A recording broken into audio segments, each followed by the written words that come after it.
بزرگوں، بھائیوں، دوستوں اور نوجوان ساتھیوں، وطن عزیز میں مہنگائی کے بڑھتے ہوئے طوفان اور ملکی معیشت کے بحران نے ہر شخص کو پریشان کیا ہوا ہے۔ افراتفری، اضطراب اور بے چینی کی کیفیت ہر طرف پھیلی ہوئی ہے۔ بجلی کے بلوں، پیٹرولیم مصنوعات کی قیمتوں اور اشیاء خوردنی کی جو ریٹ اور نرخ ہیں، اس نے زندگی کو مشکل بنا دیا ہے۔ یہی وجہ ہے دن بدن سوشل میڈیا کے ذریعے، الیکٹرانک میڈیا کے ذریعے معلوم ہوتا ہے کہ خودکشی کے واقعات میں اضافہ ہو رہا ہے۔ ان مشکل حالات میں ہر شخص اپنی عقل، اپنے فہم کے مطابق ان حالات کے اسباب پر تجزیہ کرتا ہے، تبصرہ کرتا ہے، کیا وجوہات ہیں۔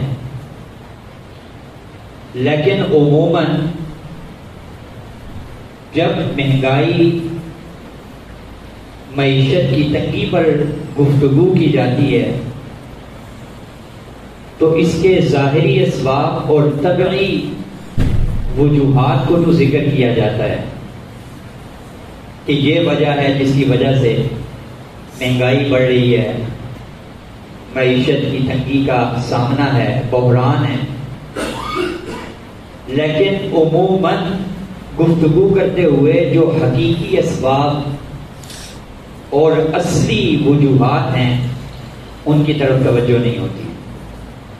میں چاہتا یہ ہوں کہ آج کی نشست میں قرآن و سنت کی روشنی میں موجودہ حالات کے اصل اسباب پر گفتگو کی جائے اور ان کا حل کیا ہے، ہماری ذمہ داریاں کیا ہیں، اس پر گفتگو ہو۔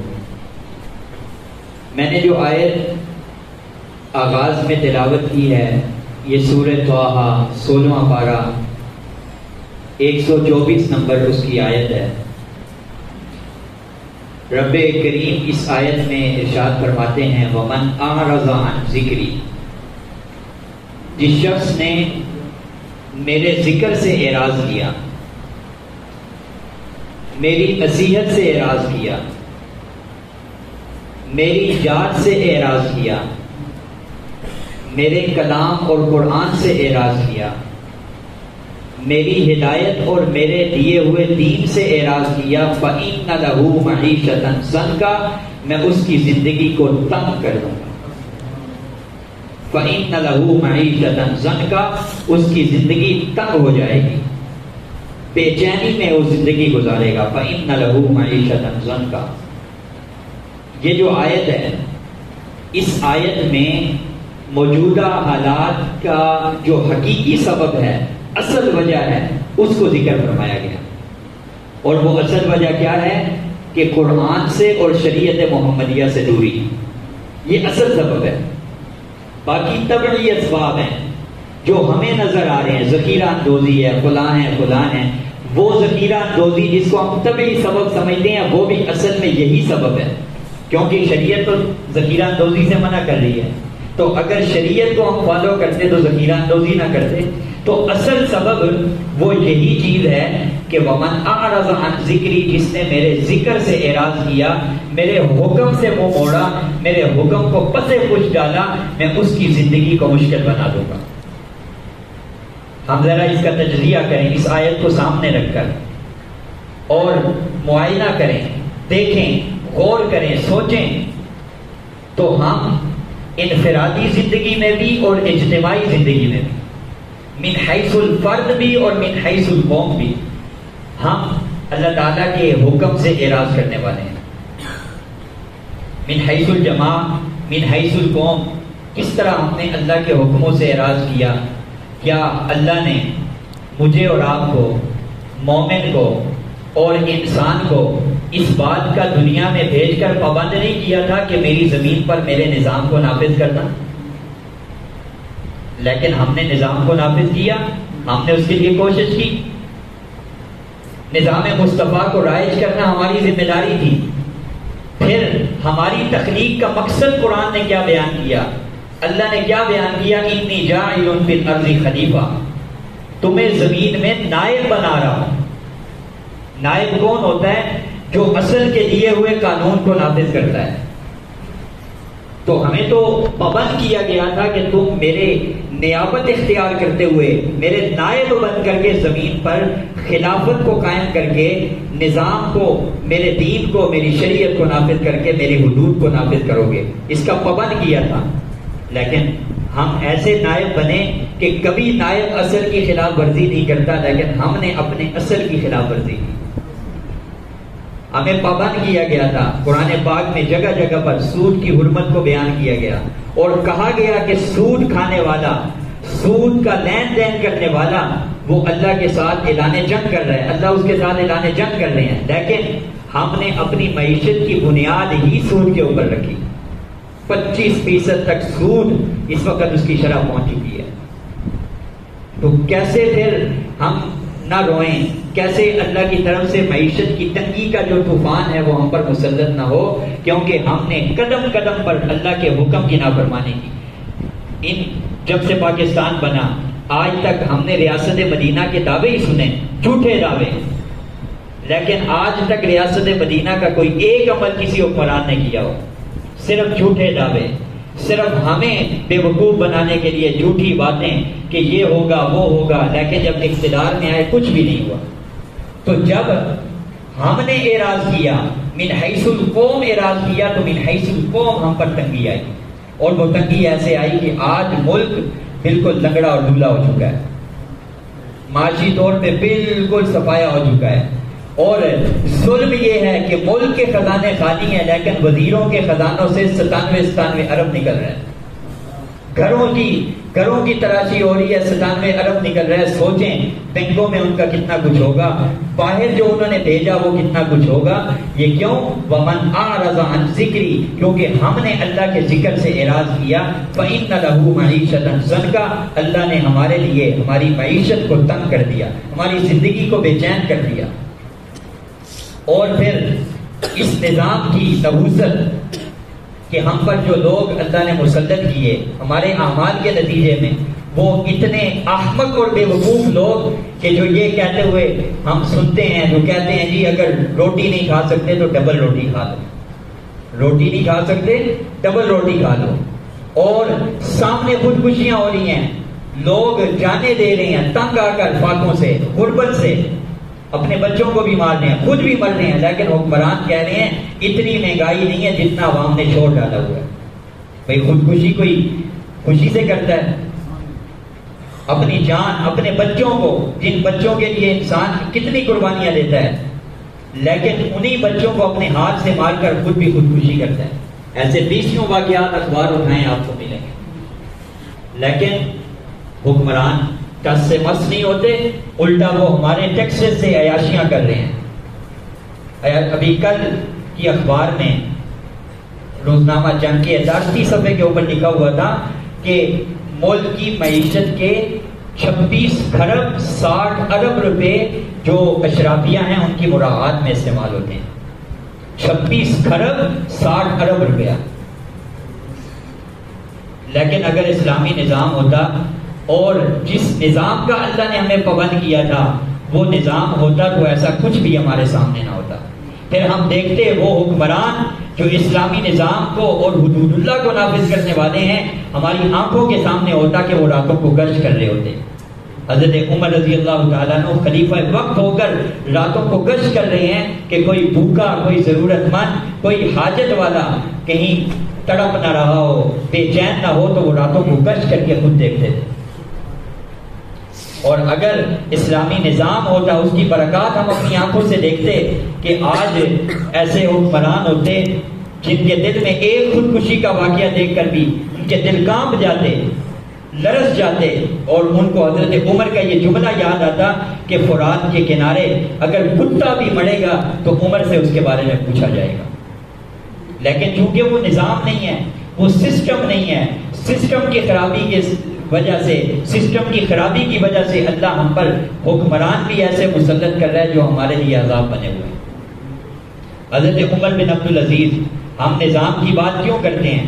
کیونکہ یہ ساری خرابیوں کی جڑ ہی نظام ہے، فطرت کے خلاف جو نظام اللہ نے ہمیں دیا۔ کون سا مسئلہ ہے؟ قرآن و سنت میں جو نبی پاک صلی اللہ علیہ وسلم دنیا سے جا رہے تھے، دنیا سے رخصت ہو رہے تھے، آپ نے فرمایا اے لوگوں، تم میں دو چیزیں چھوڑ کر جا رہا ہوں، ان تمسکتم بہما فلن تضلوا بعدی، اگر تم نے ان دو چیزوں کو مضبوطی سے تھام لیا تم کبھی گمراہ نہیں ہوگے۔ گمراہی کا کیا مطلب ہے؟ تم کبھی بھی مار نہیں کھاؤ گے، نہ دنیاوی زندگی میں نہ اخروی زندگی میں۔ اور وہ کون سی دو چیزیں تھی؟ فرمایا کتاب اللہ و سنتی، ایک تو میری کتاب اور دوسری میری سنت، میری حدیث۔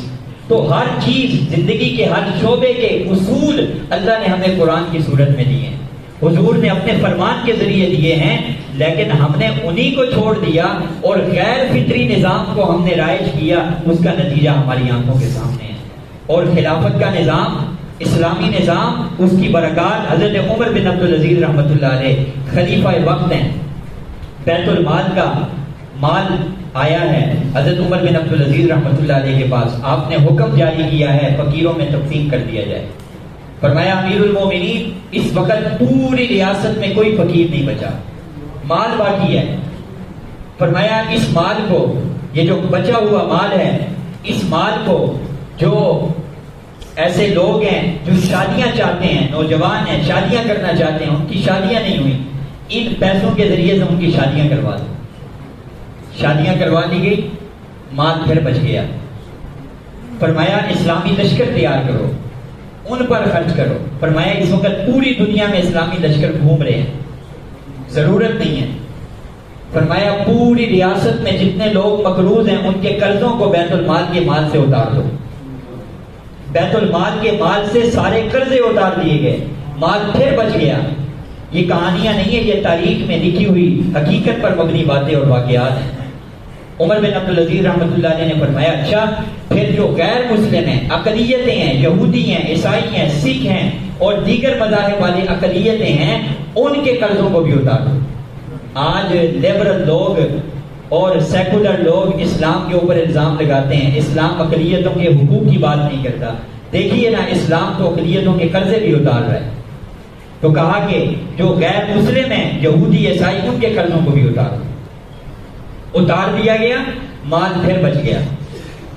تو عمر بن عبدالعزیز رحمۃ اللہ علیہ نے جو جملہ کہا، ایک تاریخی جملہ، اور وہ جملہ ایسا جو اسلامی نظام کی برکات کو ظاہر کرتا ہے، جملہ ارشاد فرمایا کہ جو بچا ہوا مال ہے، اس مال کے ذریعے سے گندم خریدو، گندم خریدو اور اس گندم کو پہاڑوں کے اوپر بکھیر دو۔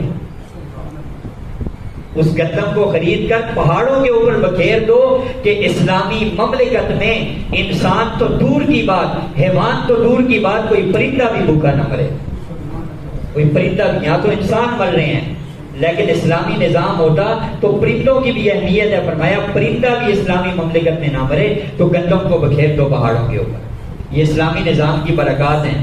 آج اللہ کے یہ جو ومن اعرض عن ذکری، جس نے میرے ذکر سے، میرے حکم سے اعراض کیا، اللہ کا حکم تھا نا زکوٰۃ ادا کرو، ہم زکوٰۃ ادا کرتے ہیں۔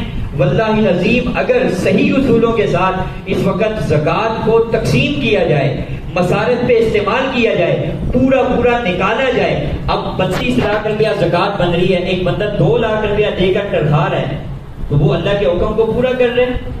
ایک بندے کے اوپر 90 بوری عشر آ رہا ہے، وہ 10 بوریاں عشر دے کر کے ٹرخا رہا ہے، یہ اللہ کے حکم کو پورا کر رہا ہے؟ کبھی نہیں۔ تو جو صحیح طریقے سے اللہ کے حکم کے مطابق زکوٰۃ کو، عشر کو نکالے اور پھر صحیح مصرف میں استعمال کرے، واللہ العظیم ایک فقیر بھی باقی نہ رہے۔ ہمارے سامنے مثالیں موجود ہیں، لیکن پہلے تو ہم نکالتے نہیں ہیں، پھر جب نکالتے ہیں تو صحیح جگہ لگاتے نہیں ہیں۔ جب نہیں لگاتے تو اس کا نتیجہ ہمارے سامنے ہے، غربت پہ غربت ہے، لوگ چوریوں پر مجبور ہیں۔ آپ کہیں گے مولوی صاحب یہ پرانی باتیں کر رہے ہیں، آپ حضرت عمر کے واقعات سنا رہے ہیں، حضرت عمر بن عبدالعزیز کے واقعات سنا رہے ہیں۔ ابھی قریب میں اگر آپ دیکھیں تو آپ کے سامنے ہمارے پڑوسی ملک کی مثال موجود ہے۔ ابھی حکومت قائم ہوئی ہے، تجزیے شروع ہوئے ہیں اور لوگوں نے تبصرے کرنے شروع کیے ہیں۔ چند مہینوں کی مہمان حکومت ہے، جب سارے ملک قرضہ نہیں دیں گے تو معیشت کا پہیہ جام ہو جائے گا اور حکومت گر جائے گی۔ لیکن سارے تجزیے وقت نے غلط ثابت کیے، سارے تبصرے غلط ہوئے، اور حقیقت آج یہ ہے کہ اس وقت افغانستان دن بدن ترقی کی منازل طے کر رہا ہے۔ اور ابھی قریب میں کل ایک تجزیہ نگار کا سن رہا تھا، وہ کہنے لگا کہ ان قریب جو افغانستان ہے یہ معاشی طور پہ سپر طاقت بننے والی ہے۔ کیا وجہ ہے؟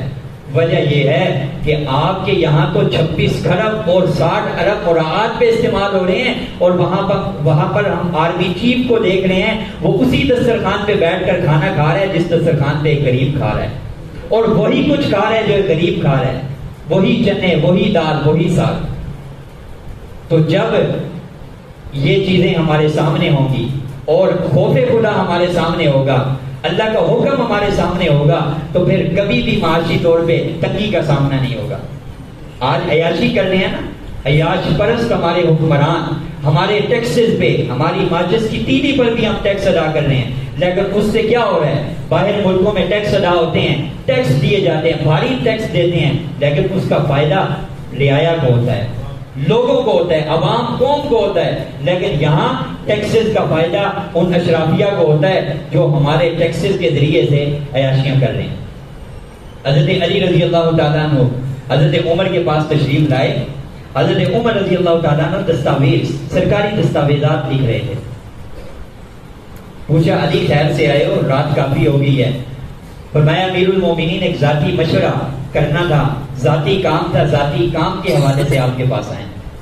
حضرت عمر رضی اللہ تعالیٰ عنہ نے چلتا ہوا چراغ جو تھا اسے بجھا دیا، دوسرا چراغ قریب میں پڑا ہوا تھا اسے جلا دیا۔ حضرت علی یہ منظر دیکھ رہے تھے، پوچھا امیر المومنین چلتا ہوا چراغ بجھا دیا، بجھا ہوا جلا دیا، کیا وجہ ہے؟ فرمایا علی رہنے دو، یہ میرا اور میرے رب کا معاملہ ہے۔ حضرت علی نے فرمایا امیر المومنین اگر آپ نہیں بتائیں گے تو مشیر کیسا؟ میں مشیر ہوں آپ کا، تو جب مشیر کو نہیں بتائیں گے تو میں کیسا مشیر پھر آپ کا؟ تو حضرت علی کو حضرت عمر نے مخاطب کیا، فرمایا علی جب تم آئے میں اس وقت سرکاری کام کر رہا تھا، سرکاری دستاویز لکھ رہا تھا، اور سرکاری پیسے سے بیت المال سے خریدا ہوا تیل چراغ میں جل رہا تھا، لیکن جب تم نے کہا کہ میں ذاتی کام سے ذاتی مشورہ کرنا چاہتا ہوں، تو چونکہ وہ حکومت کا کام نہیں تھا، سرکاری کام نہیں تھا، اس لیے میں نے سرکاری پیسے سے خریدا ہوا تیل اور جس میں وہ تیل پڑا ہوا تھا اس چراغ کو بجھا دیا، اور یہ میں نے ذاتی پیسوں سے خریدا ہوا تیل ہے اس لیے میں نے اس چراغ کو جلا دیا۔ جب اسلامی نظام ہوگا، خوف خدا ہوگا، تو پھر ہمارے حکمرانوں کے دل میں بھی ایسا خوف ہوگا، وہ ڈریں گے کہ یہ پیسہ ہمارا نہیں ہے، ہمارے باپ کا نہیں ہے، یہ رعایا کا پیسہ ہے، یہ بیت المال کا پیسہ ہے، اور اس کے بارے میں ہم سے قیامت والے دن پوچھا جائے۔ لیکن چونکہ ہم من حیث القوم اور پھر من حیث الافراد، فرد کے اعتبار سے دیکھیں تو کون سی چیز ہے؟ ہم نے رشوت کو چائے پانی کا نام نہیں دے دیا، اور چائے پانی کا نام دے کر کے ہم رشوت کو بڑی ہٹ دھرمی کے ساتھ اور بے دلیل ہو کے استعمال کرتے ہیں، رشوت کھاتے ہیں، کہتے ہیں چائے پانی، اور سود ہے کہتے ہیں نہیں پرافٹ، حالانکہ سود کا معنی ہی پرافٹ ہی ہے نا انگلش میں اگر لوگ ہیں، لیکن پرافٹ کا نام لے کر اس کو استعمال کر رہے ہیں، اور اس طرح دیگر کئی چیزوں کے نام اصطلاحات تبدیل کر کے ہم کہہ رہے ہیں یہ تو ہمارے لیے درست ہے، استعمال کر رہے ہیں۔ من حیث القوم، من حیث الفرد، ہر اعتبار سے اللہ کے حکم کو ہم نے جھٹلایا، توڑا، پس پشت ڈالا۔ فَإِنَّ لَهُ مَعِيشَةً ضَنْكَ، اللہ نے ہماری معیشت کے پہیے کو جام کر دیا، معاشی بحران، معاشی تنگی، اور یہاں تک کہ زندگی تنگ ہو گئی اور لوگ خودکشیوں میں مجبور ہو گئے۔ لیکن نبی پاک صلی اللہ علیہ وسلم نے ایک روایت میں مزید اس کی تفصیل بیان فرمائی، اس حوالے سے بیان فرمایا، ابن ماجہ کی روایت ہے، حضرت عبداللہ ابن عمر رضی اللہ تعالیٰ عنہما راوی ہیں، فرمایا اے مہاجرین کی جماعت، پانچ چیزیں ہیں، اللہ نہ کرے کہ تم ان میں مبتلا ہو جاؤ. رسول اللہ صلی اللہ علیہ وسلم نے فرمایا ان 5 چیزوں میں پہلی چیز مہنگائی کی 5 وجوہات جو رسول اللہ صلی اللہ علیہ وسلم نے بیان فرمائی. فرمایا جب فحش کام اعلانیہ طور پہ ہونے لگیں گے, فحاشی عریانی عام ہو جائے گی. آج جو صابن ہم خریدتے ہیں اس کے اوپر بھی لڑکی کا اشتہار ہوتا ہے, لڑکی کی تصویر ہوتی ہے. کون سی تصویر ہے جس کے اوپر لڑکی کی برہنہ تصویریں موجود نہیں ہیں؟ تو فحاشی عریانی عام ہوگی. فرمایا جب فحاشی عریانی عام ہوگی تو اس وقت اللہ طاعون جیسے مرض کو بندوں کے اندر ڈال دیں گے, اور ایسی بیماریاں کہ جو پہلی قوموں کے لیے نہیں آئی تھی. کرونا وائرس کا نام ہم نے کبھی سنا تھا؟ لیکن اللہ جب فحاشی عریانی عام ہوگی, رسول اللہ نے فرمایا ایسی بیماریوں کو ہم میں مسلط فرما دے گا, پھیلا دے گا. اور پھر فرمایا جب ناپ تول میں کمی ہوگی تو اللہ معیشت کے پہیے کو جام کر دے گا. کہاں آئے گا؟ آج دیکھ لیں پیٹرول پمپ پہ جائیں تو ان کے پیمانے کیا ہیں؟ پیمانے انہوں نے غلط رکھے ہوئے ہیں, اور لوگ مجبور ہیں 20 روپے مہنگا لیکن وہ ایجنسی سے بھروائیں, کیونکہ پیمانہ ٹھیک نہیں ہے, وہ فراڈ کر رہے ہیں. ناپ تول میں کمی ہے. فرمایا کہ ناپ تول میں کمی ہوگی, کہاں آئے گا اور معیشت میں تنگی آئے گی. رسول اللہ صلی اللہ علیہ وسلم فرما رہے ہیں. آج ہم رو رہے ہیں حکمرانوں کو, لیکن ہمارے اپنے کرتوت کیا ہیں. ریڑھی والا کیا کرتا ہے؟ آگے اچھا فروٹ لگایا ہوا ہے اور پیچھے مکس ڈالا ہوا ہے. وہ آگے سے جب دیکھ رہا ہے بندہ گاہک تو آگے سے ڈال رہا ہے, جب وہ ادھر ادھر دیکھے گا پیچھے سے 2 دانے ڈال دے گا. تو جب ہماری طرف سے یہ ہوگا تو پھر ہم حکمرانوں کے اوپر کیا لڑیں گے؟ انما اعمالکم اموالکم, تمہارے اعمال ہی تمہارے حکمران کے مسلط ہونے کا ذریعہ ہے. جو ہمارے اعمال ہوں گے ایسے ہم پہ حکمران ہوں گے. تو یہ ساری چیزیں یہ کس بنیاد کے اوپر ہیں کہ اس وقت ہم اللہ تعالیٰ کے حکم کو ٹکرا کر اس سے اعراض کر کے دوسری طرف چل پڑے. تو اب ضرورت کس بات کی ہے؟ ضرورت کس بات کی ہے؟ ان حالات میں کیا کیا جائے؟ ان میں 3 کام کرنے والے ہیں. سب سے پہلا کام اس وقت جو کرنے والا ہے وہ یہ ہے رجوع اللہ. حضرت مولانا یوسف کاندلوی رحمۃ اللہ علیہ, مولانا الیاس رحمۃ اللہ علیہ کے بیٹے, بانی تبلیغی جماعت کے بیٹے, ایک شخص آیا, بلکہ کچھ افراد آئے ان کے پاس, اور مہنگائی ان کے زمانے میں بہت عروج پر چلی گئی. حضرت مہنگائی بہت زیادہ ہو گئی ہے, کیا کریں؟ احتجاج کریں, روڈ بنائیں؟ فرمایا سمجھایا, بڑے خوبصورت طریقے سے سمجھایا. فرمایا دیکھو اللہ کے ہاں 2 چیزیں ہیں, اور یہ دونوں چیزیں ترازو کی مانند ہیں. ایک ہے انسان, اور دوسرا ہے یہ جتنی بھی چیزیں ہیں, اشیاء خوردنی یا دیگر استعمال والی جتنی چیزیں. تو ان دونوں کی مثال 2 ترازوؤں کی مانند ہے. جب بندہ اللہ تعالیٰ کے حکم کی پاسداری کرتا ہے, ایمان اعمال صالحہ کرتا ہے, تو وہ انسان کی جو قیمت ہے وہ اللہ کے ہاں بڑھ جاتی ہے. جب وہ بڑھتی ہے, وزنی ہوتی ہے, تو انسانوں والا پلڑا وہ جھک جاتا ہے, چیزوں والا پلڑا اٹھ جاتا ہے, مہنگائی ختم ہو جاتی ہے. لیکن جب انسان معصیت کرتا ہے, نافرمانی کرتا ہے, اللہ کے حکموں کو توڑتا ہے, تو پھر اس کی قیمت اللہ کے ہاں گھٹ جاتی ہے, کم ہو جاتی ہے. جب کم ہوتی ہے نا تو ترازو انسان والا اٹھ جاتا ہے, چیزوں والا جھک جاتا ہے, مہنگائی آ جاتی ہے. تو فرمایا اس وقت کرنے والا کام احتجاج نہیں ہے, اس وقت کرنے والا کام ہے رجوع اللہ. نماز نہیں پڑھتے, نماز شروع کرو. زکوٰۃ نہیں دی تھی, زکوٰۃ ادا کرو. اللہ کے حکم نہیں مانے تھے, اب مانو, اور گزشتہ زندگی پر توبہ طائب ہو کر کے آئندہ اللہ کے حکموں کو ماننے کا عزم کرو. فرمایا یہ کرنے والا کام ہے, اور یہی وہ چیز ہے جو بنیاد ہے رجوع اللہ, رونا. وہ ایک بزرگ تھے نا, مقروض ہو گئے, لوگوں کا قرضہ لینا تھا, لوگ آگے قرض مانگ رہے. حضرت نے فرمایا میرے پاس قرض نہیں ہے. فرمایا بیٹھ جاؤ. وہ بھی بیٹھ گئے. ایک بچہ آیا, حلوہ بیچ رہا تھا, حلوہ بیچ رہا تھا. کہا کہ ان سب کو حلوہ کھلاؤ. حلوہ کھلایا, اور بچے نے پیسے مانگے. کہا کہ اگر پیسے ہوتے تو یہ بیٹھے ہوتے, یہ بھی ان کا بھی میں مقروض ہوں, تیرا بھی مقروض ہوں, تو بھی بیٹھ جا. بچہ رونے شروع ہو گیا. اس نے کہا حضرت یہ کیا ظلم کیا, یہی گھر میں سب کچھ تھا, جس کا حلوہ بنایا لے آیا, اس نیت کے ساتھ اس کو بیچوں گا, جو کچھ ملے گا ماں کی دوا لے کر جاؤں گا. تو آپ کہہ رہے ہیں پیسے نہیں ہیں. بچے نے رونا شروع کر دیا. بچہ رو رہا ہے, آہو بکا کر رہا ہے. اتنے میں دروازے پہ دستک ہوئی. ایک شخص آیا, طباق اٹھایا ہوا, حضرت کی خدمت میں اشرفیوں سے بھرا ہوا. فرمایا حضرت یہ میری طرف سے ہدیہ ہے. حضرت نے دینے سے پہلے مخاطب کیا سارے جن کا قرضہ لینا تھا ان سے کہا دیکھو تم سب بیٹھے رہے، تم میں کوئی رونے والا نہیں تھا، اس لیے تمہارے پیسوں کا انتظام نہ ہو سکا، یہ رونے والا تھا، اس کے رونے کی برکت سے اللہ نے سب کا انتظام کر دیا۔ تو اس وقت مسئلہ کیا ہے کہ ہم میں رونے والا کوئی نہیں۔ رجوع اللہ، رونا، گڑ گڑانا، اللہ کے سامنے آہو بکا کرنا کہ اللہ ہم پر نظر کرم کر، ہم پر نظر رحم فرما، اس وقت امت جس تنگی کا شکار ہو چکی ہے اللہ اس کو دور فرما اس تنگی کو۔ تو یہ رونا، یہ گڑ گڑانا ہم سب کو اللہ عطا فرمائے، سب سے پہلا کام یہ۔ دوسرا کام اس وقت ہے قناعت۔ قناعت کس کو کہتے ہیں؟ کہ جو مقدر میں لکھ دیا گیا اس پر راضی ہو جانا، جو مل گیا اسی پر اکتفا کر لینا، اللہ میرے لیے یہی بہتر تھا، یہی تو نے مجھے عطا کیا، بس اس پر شکر ادا کرے، صبر کرے، یہ قناعت ہے۔ اب اس کے اوپر وقت نہیں ہے، گھڑی اوپر وقت اوپر جا رہا ہے، تو اس لیے قناعت دوسری چیز کہ ہم رضا بالقضاء، جو لکھ دیا گیا، جو مل گیا اس پر اکتفا کر لیں۔ اور تیسرا جو صاحب ثروت حضرات کا کام ہے وہ ہے ایثار۔ اس وقت جہاں خود لقمہ کھائیں وہاں ساتھ پڑوسیوں کی بھی خبر لیں کہ کوئی بھوکا تو نہیں ہے۔ کیوں خودکشیاں ہو رہی ہیں؟ بھوک سے تنگ آ کر۔ ابھی کل ایک بابا جی کی ویڈیو تھی، کہہ رہے تھے 48 گھنٹے ہو گئے کچھ نہیں کھایا تھا، تو ایک نوجوان نے ان کو کھلایا، ایسے رو رہے تھے بچوں کی طرح، 48 گھنٹے کچھ نہیں کھایا، کچھ تھا ہی نہیں کھانے کے لیے۔ تو ایسے بے شمار سفید ریش لوگ گھروں میں ہیں۔ ہماری ذمہ داری ہے ہم ایثار کا مظاہرہ کریں، اور الحمدللہ اس خودکشیوں کے خلاف، خودکشیوں کے واقعات کو دیکھ کر ہمارے محبوب الصلاح مولانا پیر ذوالفقار احمد نقشبندی صاحب انہوں نے اعلان فرمایا کہ جو بھی ایسے لوگ ہیں جن کے پاس راشن نہیں ہے وہ ہم سے رابطہ کریں، جہاں پر ہوں گے ہم راشن پہنچائیں گے، لیکن خدا کے لیے خودکشی نہ کریں۔